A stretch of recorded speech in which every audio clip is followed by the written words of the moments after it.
waiting for a meeting with the European Commission members. Hello, Mr. Rada. This is Peter Droy speaking. Yeah, hello, Mr. Droll. Hello. Hello. And my colleague Jose is also online. Hello, Yes. Jose. Good morning. Good morning. I hope English will be fine because I hear German, I hear French, and I can speak Czech, but English will be better, I think. If you don't mind, yes. Jose could help with Portuguese. That's his mother tongue. Yes. Okay. Thanks a lot. Thanks a lot for all your comments on Industry 5.0. And we looked a bit about your videos on YouTube and your comments there. So it's a very good moment for us to see, hear a bit more from you, what you've done so far, and how you see this concept. It is a pleasure for me because we have been in touch with European Commission 2 years ago already. With one of your colleague from Czech Republic, she was leading the same or similar activities. Unfortunately, after invitation and sending my speech, my invitation was cancelled because my speeches are, you have seen them, so they are, I call it wake-up calls, but they are very effective. No matter where I speak, it's really speak to the people and to the businesses, so they start to implement immediately. But back to the background, to my background, why I develop it. I have more than 30 years in logistics. Generally, I am specializing myself in a logistics supply chain efficiency and in the innovations. I'm even educating on the Academy of Logistics at these topics. So I have collected more than 30 years in really logistic and production environment. And in 2010, I recognized there is something wrong because I made a big project for utilization of the wooden packaging. And I recognize there is a lot of single-use wooden pellets. I call it one-way wooden packaging project. About the volumes, we speak about 1 million pieces per year. So it was really a huge volume. And I have found out at 2010 that there is nobody, really nobody in the world who take care about industrial waste, which must not become waste because the packaging is frequently thrown away without any damage, just because it's a single use. And this is where I recognize the issue. I spent 3 more years on developing, and in 2013 I started as an entrepreneur with offering so-called industrial upcycling. This is how I call the process of systematic waste prevention. I started in factories. The entry for me was quite easy because the people know me and my name from the logistic environment. So I spoke directly with the CEOs and the senior management, and they know I can deliver the results. So this is why I realize from the beginning the implementation projects. And 2 years later, generally, my clients indicate that this is industrial upcycling is much more than just a systematic waste prevention. And this is where Industry 5.0 was named in this article on December 1st, 2015. And since that moment, I really go and push for the Industry 5.0 because it's so complex. We are not speaking about the waste only in the physical waste, as I mentioned in the presentation, but the social waste, which are the people without work. But I have to call them waste. I do not want to, but because of the context, it can be too young people, too old people, seniors, wrong color, religion. There are many limits. The third one is the urban waste. It's very frequent. Here in Czech Republic, a lot of brownfields, even the new brownfields. COVID will generate new brownfields because of the offices are empty and so on. So there will be a new big one. so as social, but as well as the green fields which are built without the need, because you have the old factories but you build new buildings. And the last one is the process waste, which again it's everywhere. It can be bank, it can be everywhere. So this is why it builds up a complex image.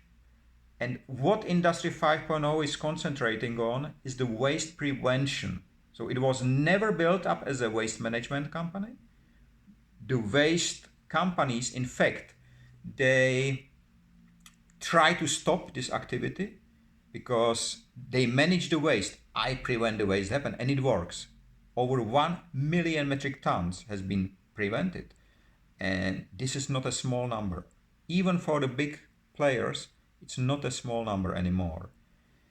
And this is generally why it resonates so strongly worldwide, because we are right now expanding the network. We have 13 countries with ambassadors already, including USA and Indonesia, India, and so on.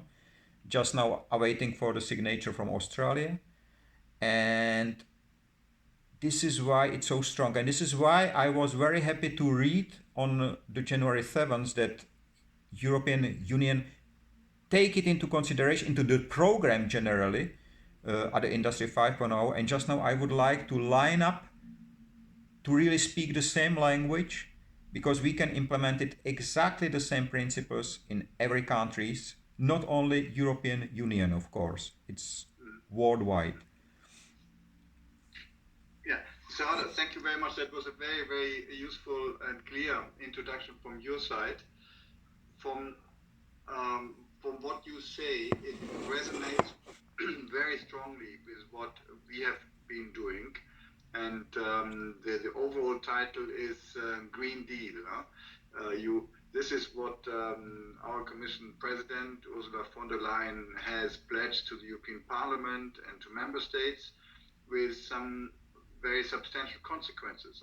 If we talk about reduction of climate, so greenhouse gas emissions, the targets have been radically reviewed, and we are now having agreed. We have agreed on the target 55% reduction by 2030. Unthinkable a year and a half ago, by the way, which requires a huge industrial transformation. So, and part of this, so this Green Deal is our overarching European growth strategy. It's fine, it's fine. Yeah. So, and part of this is the circular economy. And what you have initiated as early as 17 years ago, if I understood correctly, is a very, very important element. And you know from your insight in logistics, the ins and outs there. So from our perspective, we are a bit on a more higher level of abstraction. But I see plenty of opportunities, also things we do and where we invest for industry, for instance. We're trying to close the loops, water use, energy use, and we will start some important projects which are about industrial symbiosis,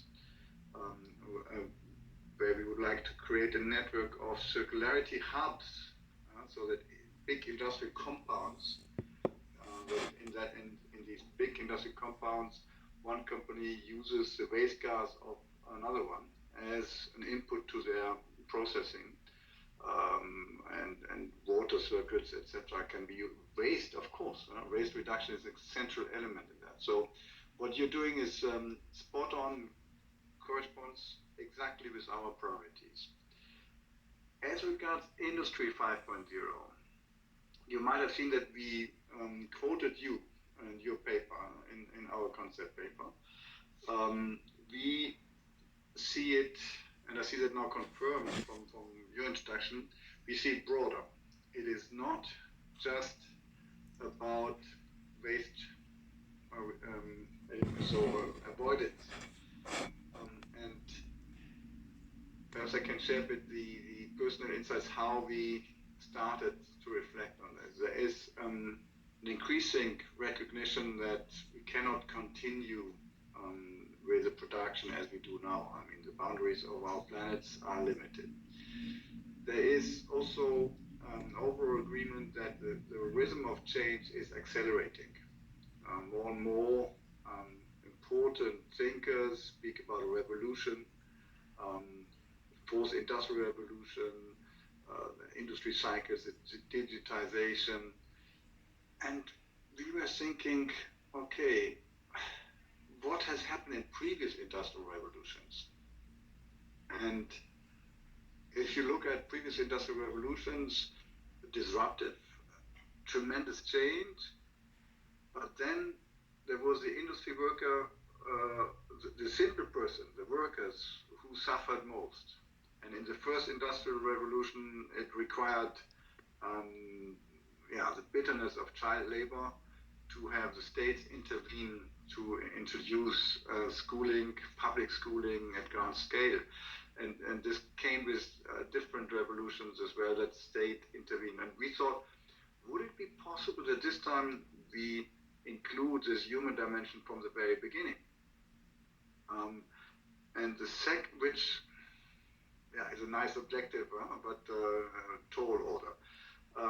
Secondly, we see that more and more companies are serious in shifting to more sustainable production, in reducing their energy consumption, in becoming climate neutral. Actually, there is quite a high number of big companies, big names, who have set targets for being climate neutral by 2030 or even earlier. One example, Bosch has declared climate neutrality last year by buying a lot of credits. So compensating for their emissions. So we thought, well, if that's true, and any company with shareholders claim that they are greener and greener, which is sometimes also a bit of greenwashing. Our second thought was then, okay, we should take them by their word. If there's this big trend, let's include this sustainability aspect, which includes circularity, reduction of greenhouse gases, becoming climate neutral, as is our declared ambition. Let's take them serious. And this is the concept we put into the notion of 5.0. So perhaps it would be good if you comment on that. Do you see that as well? That this is broader than just one of the aspects of circularity. Thank you for explanation.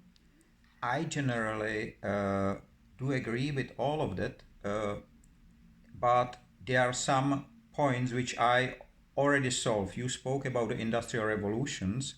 I thought about the same before even naming it Industry 5.0, and I make the analysis, and there is one more aspect. Every single industrial revolution which came after as a next was shorter.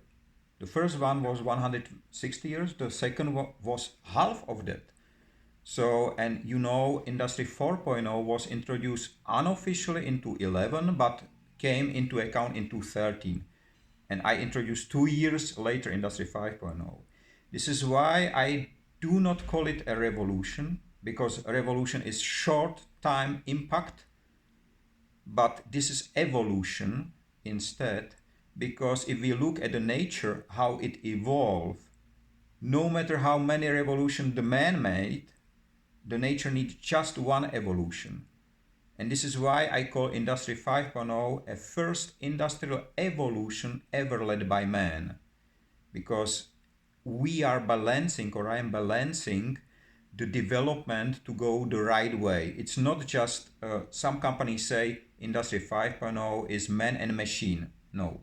Man and machine cooperation is just tool of the evolution, but it's not the core.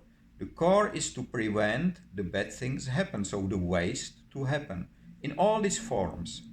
So this is just to the context of revolution comparing to evolution. It's very important, because if I speak to companies or people worldwide, I ask them just one question. Do you want to live on a landfill, or on a planet which is blue? Or I ask the companies, do you want to generate waste or profit? Generally the answer is all the time the same. Nobody would like to live on a landfill, and the people are ready to change. And they do understand the nature and the evolution itself and compare it to the revolutions. The second point is you mentioned the carbon credits which are being traded, the emission trading. Unfortunately, I am not a fan of that because I don't know if you read some of my articles regarding that. From my point of view, is these CO2 emissions are indulgences, so you prepaid and you can still do the evil. So if we will relocate the emissions to another planet, maybe it will be the solution, but we are not. We are working on one planet and just pay for something to be virtually relocated, but the volumes stay the same. And this is the point which is very dangerous because it becomes economical tool, not the tool of ecology. And the same is circular economy. Again, the word economy has much more bigger importance than the circularity itself. The circular economy, a concept, is almost 50 years old, but it does not move from the circle, it moves in the circle. So the proof of circular economy is the circle itself, but not the result, and this is the issue.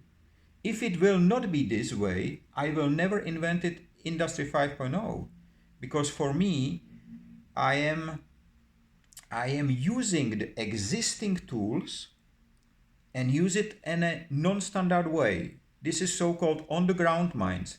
We have for example, we have an electricity grid.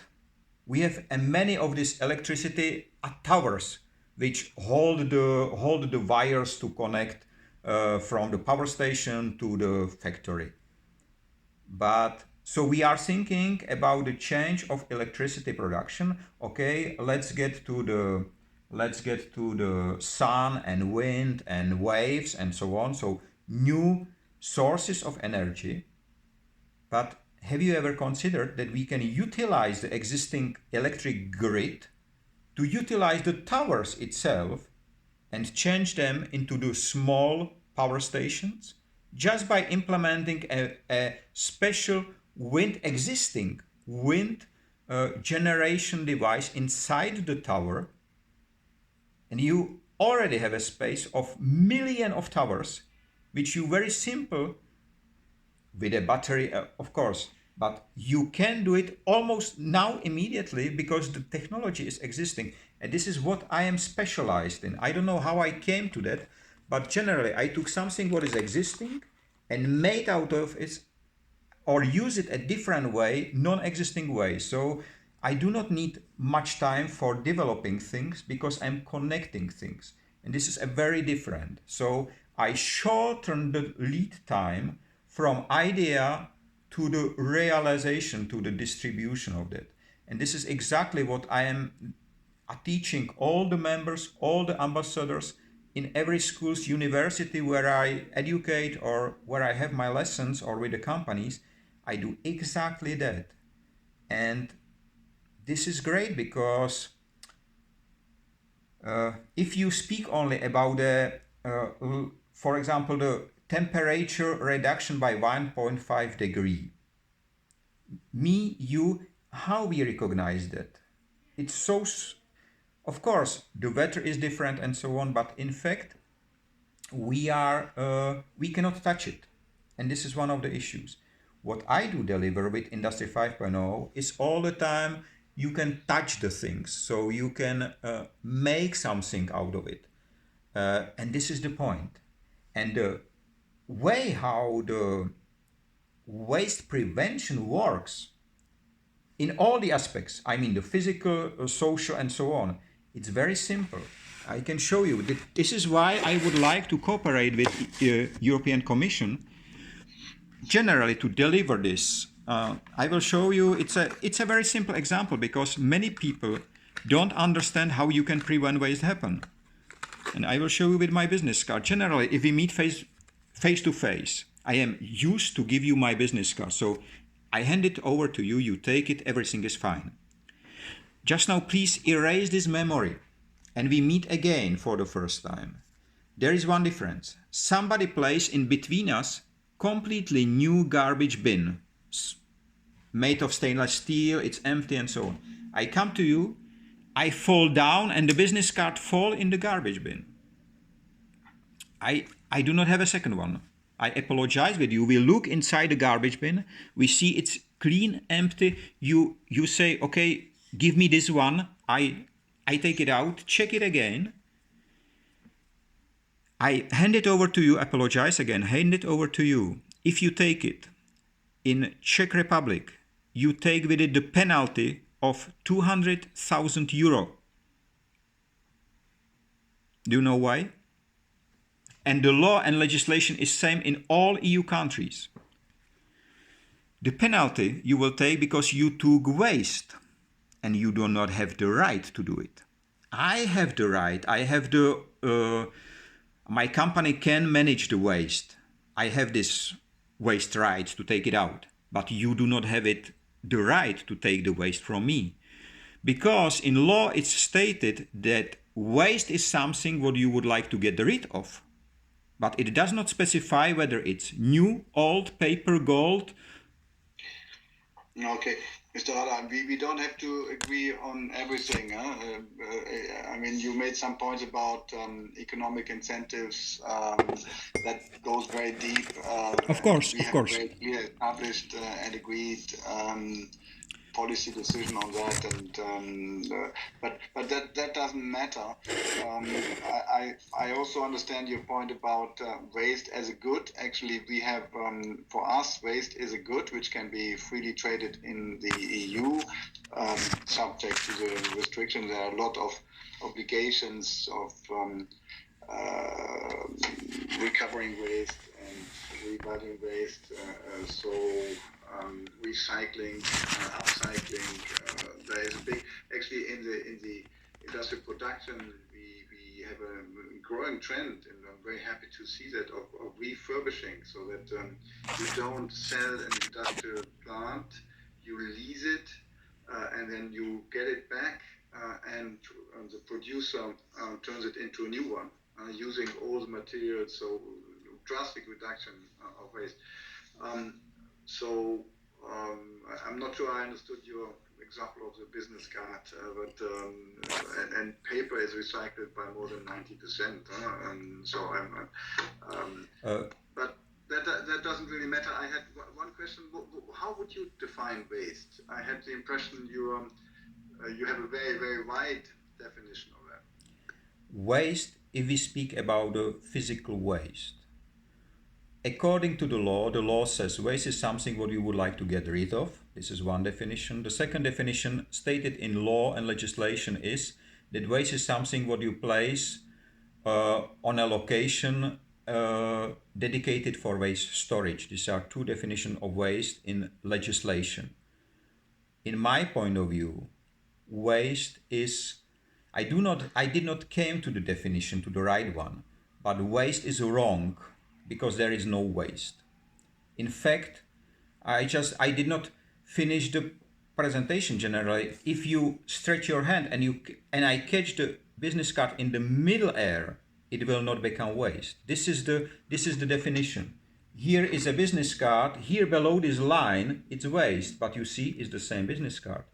And what Industry 5.0, what waste prevention does, is that we cut the process between product is becoming waste. And this is in none of the European legislation, in none of the world legislation is this process stated. We have a lot of legislation for recycling, waste management, but there is none known to me, and I am studying that for 8 years already worldwide. There is none which define waste prevention. And this is the point what should be changed generally.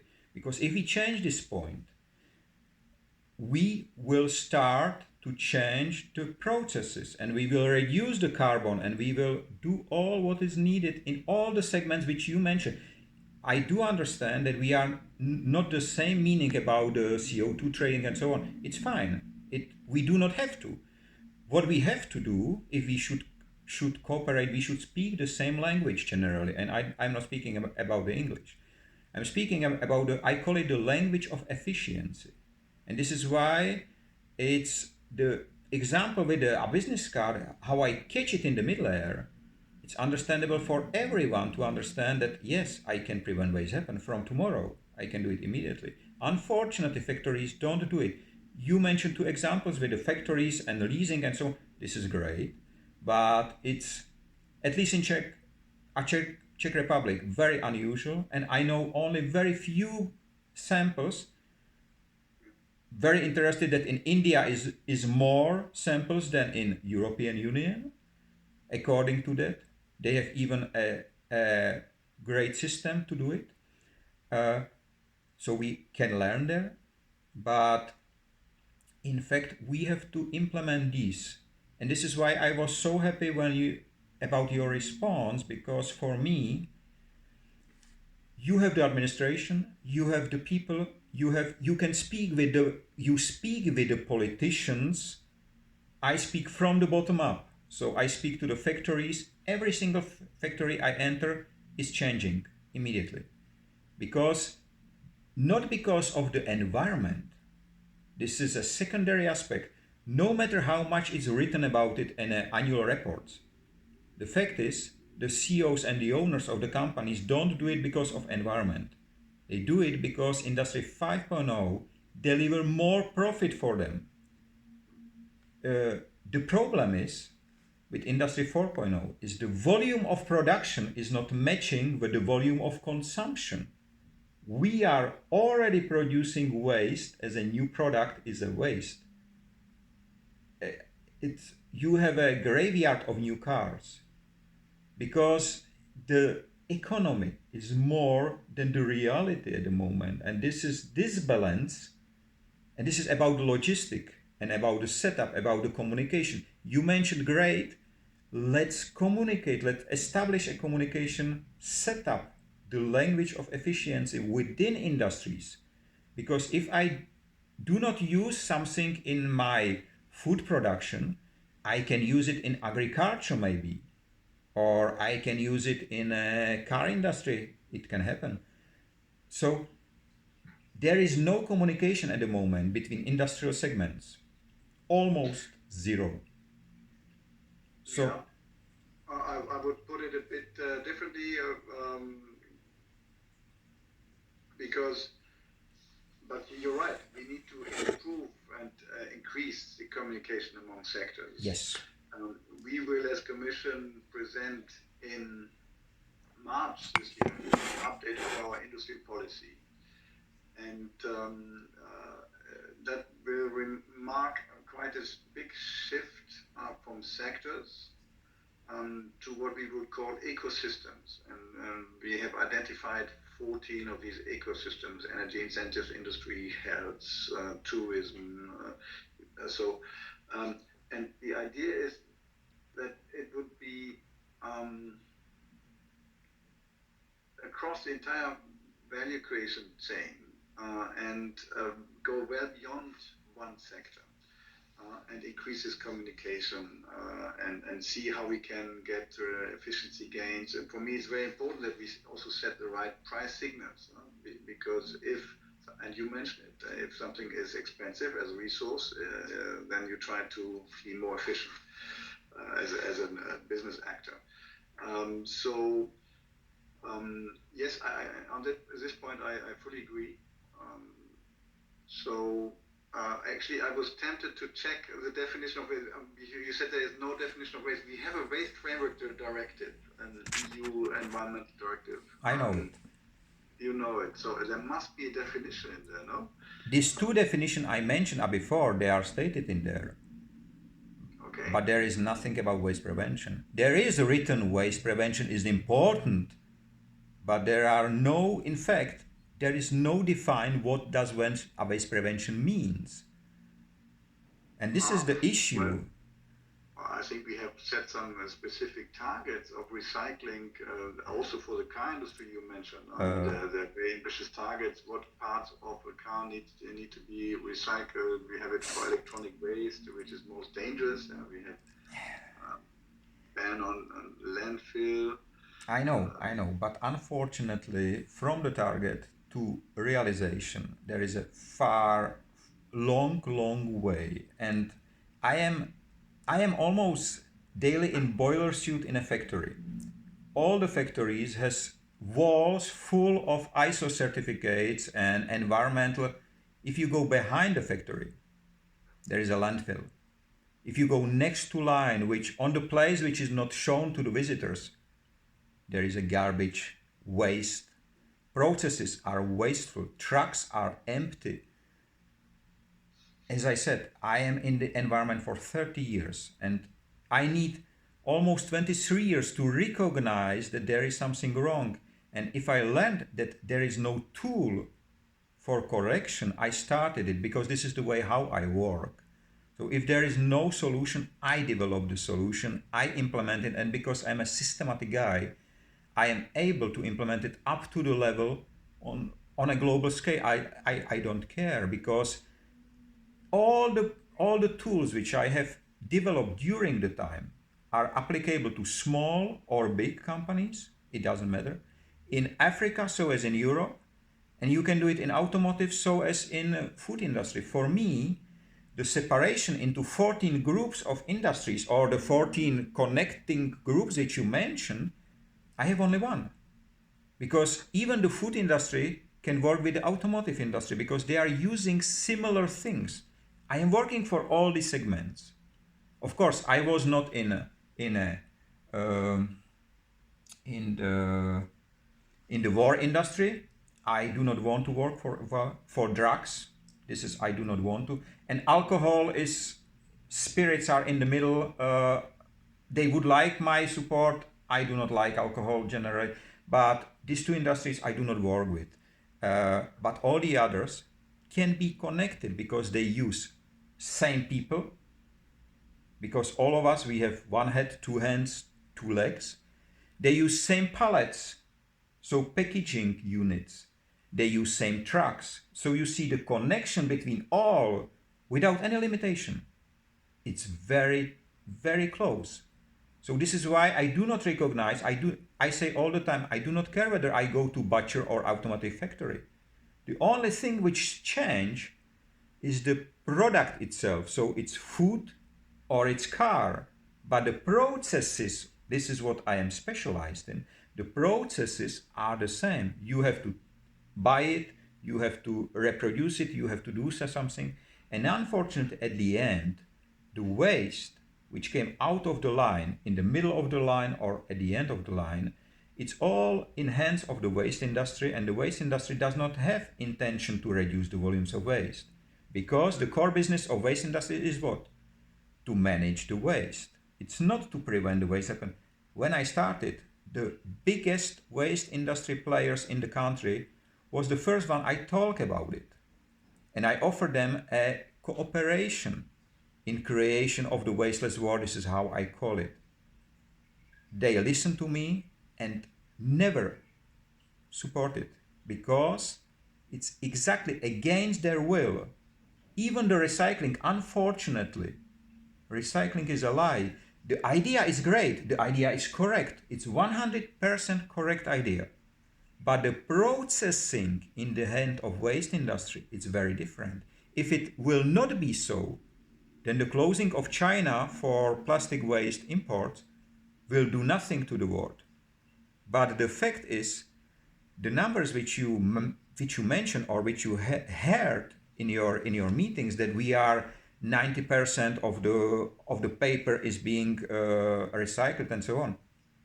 No, they are being separated. That's correct. But separation of the waste categories, throwing it in the right container, is not recycling.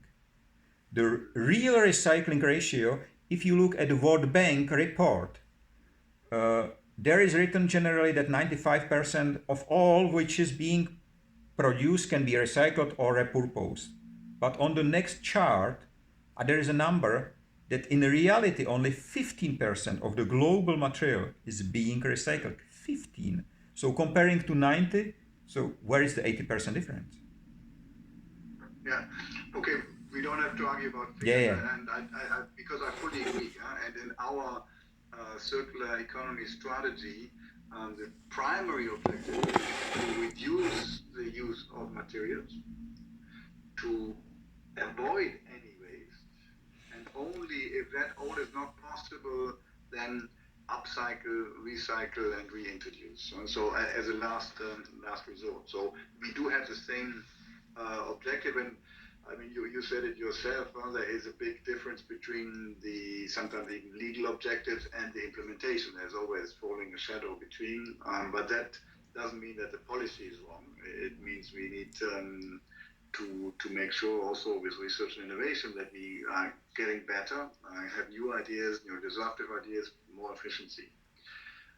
Perhaps, Jose, we haven't really given you the floor yet. Perhaps at this point in time would be good to also hear your perspective. Well, I lost my connection at a given moment in time, and I was trying desperately to come back, which I succeeded. No, I was looking at your conversation with big interest. Of course, that the issue of waste prevention and then waste management, recycling, but it's a fundamental one. I have nevertheless some doubts. I would say that I honestly don't agree with you, Mr. Rather, is that the industrial processes are the same. I give you a concrete example. A couple of years ago, I visited a factory in the port of Antwerp in Belgium, and what they were doing, it was a very good example of industrial symbiosis, in fact, because they were close to the petrochemical industry.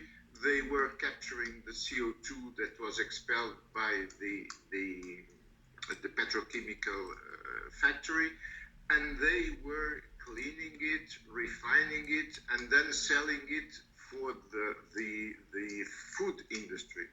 For example, for Coca-Cola to make sodas and things like this, which changed totally my way to look at this type of products anyway.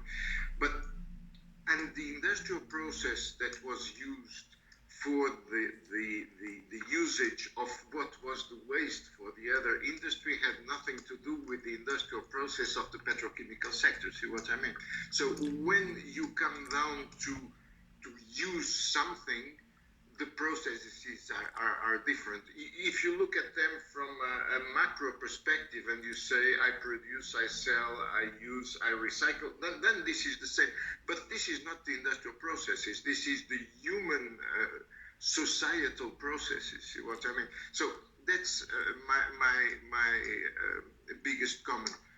For the rest, I think that there is another dimension that Peter did not mention, and that is quite important for us, is the increase of resilience. Because in particular, this recent pandemics has shown that the best way to survive, it's in fact what the humans do, is that they adapt to the circumstances and they change behaviors.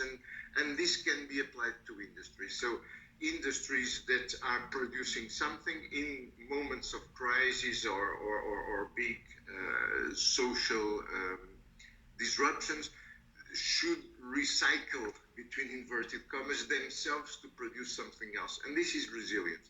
And this affects processes, this affects people, this affects society in general.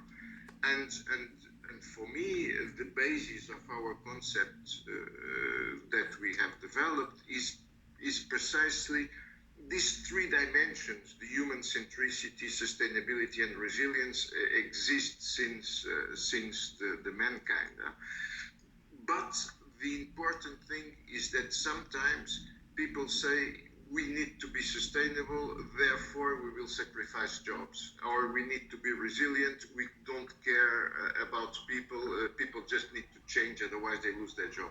And the dimension that we address in our paper is precisely that the three things are together, and that we can be human-centered in order to increase sustainability and resilience. And this is, I would say, the background, the context in which we have reflected and we have worked.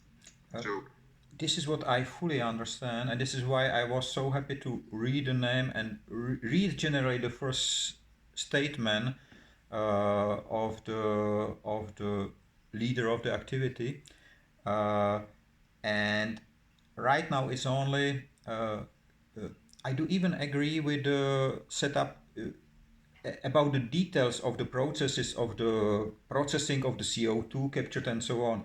But I was speaking more about the I buy, I produce, I sell, so about the first level. This is a very similar, and in this I see that in this level, which is not so detailed, you use the same packaging, you use the same pallets, you use the same trucks, you just fill them with different material inside. And this is why I like the idea of putting all together the industries, because then you can apply. Here helps me a lot of the logistic, because the logistic itself has many tools like a milk run. So if you have a milk run system, the truck will never be empty. All the time will be full. And this is exactly the way. It's something which is decades old, but it's a system which can be implemented, and it can be implemented even on the national level. Quite a good impression you can make out of the public transport and trains, for example, in the COVID times. So you keep the same timetables, but the buses and trams and trains has been almost empty because the people stay in the lockdown and so on. But nobody considered to utilize the empty space, for example, for transport of goods. And it's not about changing the wagon, it's just about utilizing it or use just part of it. So similar projects has been tested in China, in other destinations of the world, and it's workable because as a logistician, as a company who distribute, you cannot have anything better than a regular timetable. But nobody does it. And this is why I was so happy to speak about these topics, because I think it should be done this way on a complex level. And I see European Commission as the part who gave this complex picture and gave the, let's call it, instructions to all the others to understand and to implement. So and this is why I would be very happy if we can unify on the content of the Industry 5.0 itself, if there will be the possibility to speak to the other leaders, because you see, my speeches are all the time the same. So I am speaking not about me, about the work. I am opening the eyes of the people and the businesses, and they do understand the change. And this is exactly what I would like to, from our cooperation, to deliver. I have a lot of experience in different industries, so we can work in the work groups, we can implement the processes, so they can be prepared for the national implementation, so as the international, of course, because we should not limit us only to European Union, we are part of the globe. And this is what I would be very happy to do.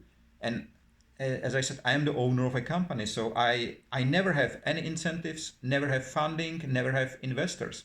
In 8 years, I fund everything from the realized projects up to which I get paid for, but never ask for the money of the other people. And currently, I have ambassadors in 13 countries in the world. And right now, the expansion is really strong. And it will be great if we cooperate on this level, because it will make the European Union much more stronger, much more resilient and agile, because the agility, it's very important. The factory should be able to produce one day this, and in best way the second day something different. But the limitations are very strict on there. Yeah. So, Mr. Adam, now we come to the end of the meeting and the most important part, actually, how we could what we could do together in the future. And what I take from our discussion is that on the overall objectives we agree. We have a broader view. You focus on one aspect, on waste, and you have very important points. And I'm sure you do an excellent work with your network, with your global network, to increase awareness and to drive efficiency in industrial processes. So the way we do cooperate in the field of research and innovation is through calls for proposals. And I see quite a number of future calls coming up which could be relevant for you. One good first contact, because the new possibilities will be coming in April, May, when we will publish our what we call a work program under Horizon Europe. That's Horizon Europe is the name of the funding program. I know. And there's and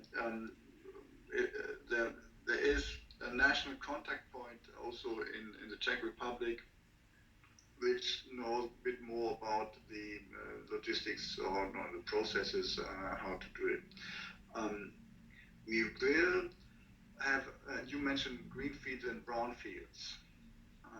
One of the calls will be about, and that's potentially a very, very promising project, to see whether we can reopen closed industrial sites.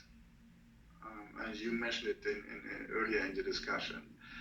So that could be something, if you have experience on that, where you could participate. I mentioned the circularity hubs, and would be very important with your knowledge of what's happening in the Czech Republic, if you could be part of such a project. And the way it works is usually you need a project coordinator who makes a proposal, submits a proposal with quite a number of participants. And for you, it would be important to be part of such a proposal, not to coordinate a project. That requires, I think, something which you cannot do in addition to your responsibilities as head of the company. So, for instance, on industrial symbiosis, I could see that where we have the ambition to close the loops, as I mentioned. So that's what I see as concrete opportunities coming up. I have checked the opportunities which are being offered. I have discussed with several people who work with EU and so on. So I know there is, additionally to that, there are a position of consultancy and similar things which are being utilized by the European Commission as advisors, let's call it so. What was very interesting was the information about the event which you are planning for April, May, or something you mentioned. If there will be the possibility to deliver the speech referring to Industry 5.0, it will be very interesting. It's just, I have to name it because it's really changed the visitors' point of view. And I have great experience from India, where my speeches, which I started in August last year, moved more than 1.6 million people on one speech. So it's really big, and I have had talks with the top 5 of top 10 already, of top 10 Indian companies in the size. So they are companies which are, we have no similar in Europe generally. And this is a very interesting. And it's about 15-minute speech, nothing more, according to Industry 5.0. I never sell a project, I never sell a product. I just inform the people about the reality which is existing and about the tools which can be utilized to do so. So please, if you consider that, because for all the incentives, all the programs, I tried to participate in the past. It's generally very expensive for entrepreneurs. It's very expensive to do. Even the advisors who put the papers together ask unbelievable amount of money, which I cannot afford. I invest everything back into the development of Industry 5.0. So I would be happy to cooperate. We have to find a way. I am sure we speak the same language. This is what I see. And we have to find the tools. And this is not about this meeting. Right now, after this meeting, we have to think about it and so on. But I would like to be happy to speak again or with your colleagues to discuss special topics and to discuss the way how to cooperate. Because only the participation in the calls, including Horizon, I tested in the past. It's really expensive for an entrepreneur and or company owner, and in many cases the amounts which are being discussed are far above the needs of the companies. We don't need millions of euros to make the change. For some companies, 10,000 euros will make much more bigger change with that amount. But there are the limits of the lower amount, and these limits generally completely eliminate all the big makers, all the small changers, let's call it so. And this is unfortunately. Let me give you my perspective on this, because I agree. There is a lot of need for small-term funds and projects, but this needs to be done at regional and national level. Our added value from the EU level comes if we go for a longer-term perspective. Typically, our projects have a duration of 4 years, a volume of 9 million, more than 15 partners. So it's this longer term which brings the added value. We have tested that with great success for what we call the SME instrument, and that might be something for you. It's now under the European Innovation Council. I mean, you seem to be an inventor with lots of creative ideas. You mentioned using electricity pillars as windmills. You can submit also a proposal there. If the business model is clear, that could be quite promising. For us, the success rates, our programs are super competitive. So in this kind of disruptive innovation, the success rate is amongst about 3%.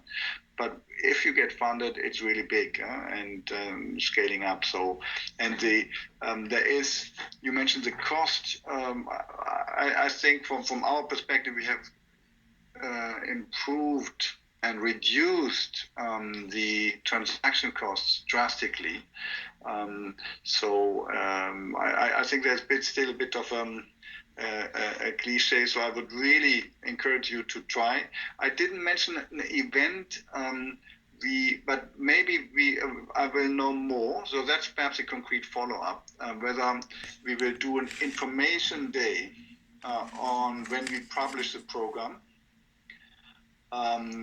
which is called Digital Industry in Space, and there's a lot in it. And then we see how we can connect you to such an information day.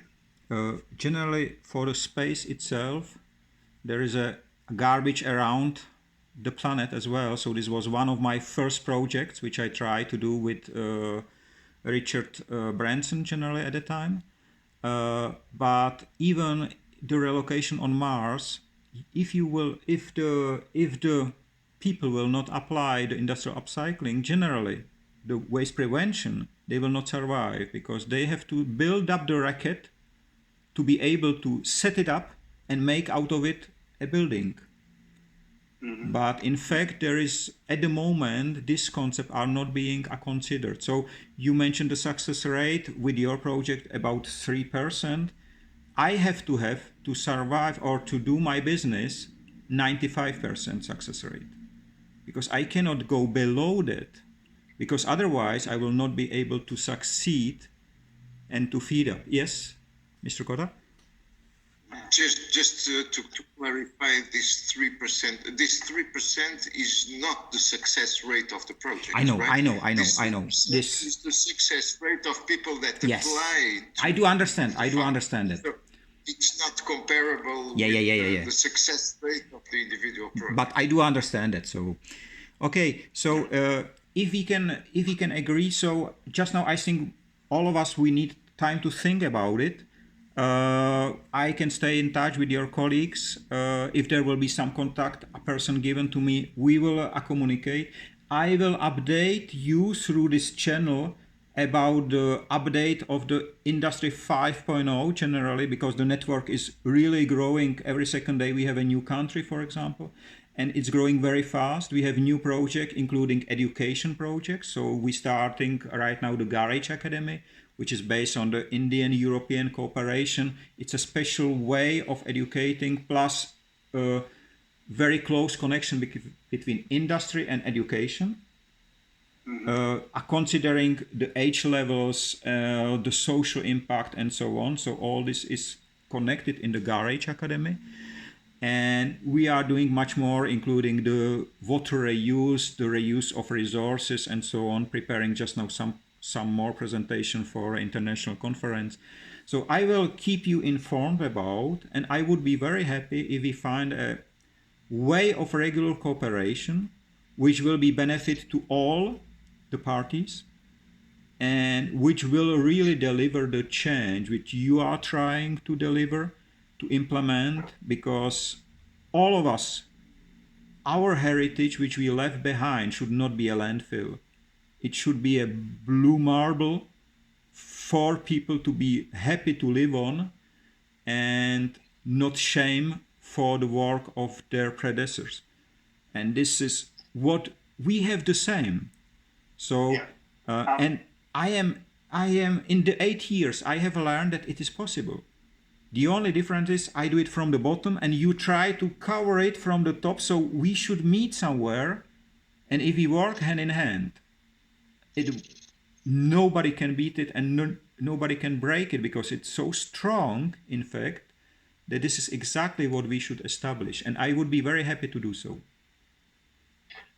Very good, very good. I do agree.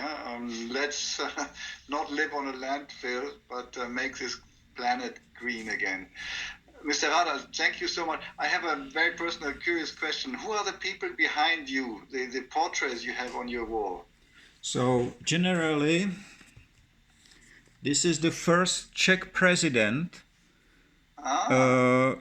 Masaryk. So he created the country in 1918, and this is a singer which was a guy who was in exile, and he helped many of us with his songs generally during the communist time. And just the point, what is interesting, all of these are made out of broken vinyl records, sourced directly in a factory who produced the vinyl records. And just to make an image, this factory threw every single day about 10,000 pieces away on a landfill, because it sounds wrong.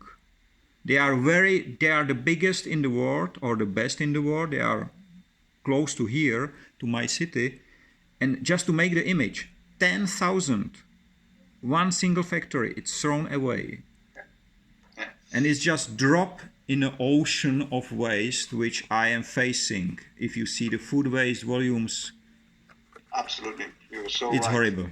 It's horrible. Yeah, let's make it better. Okay. Thanks a lot, Mr. Rada. Thanks a lot. All the best. And have a nice day, free of waste and wasting in all its forms. Thank you. Bye-bye, and stay safe.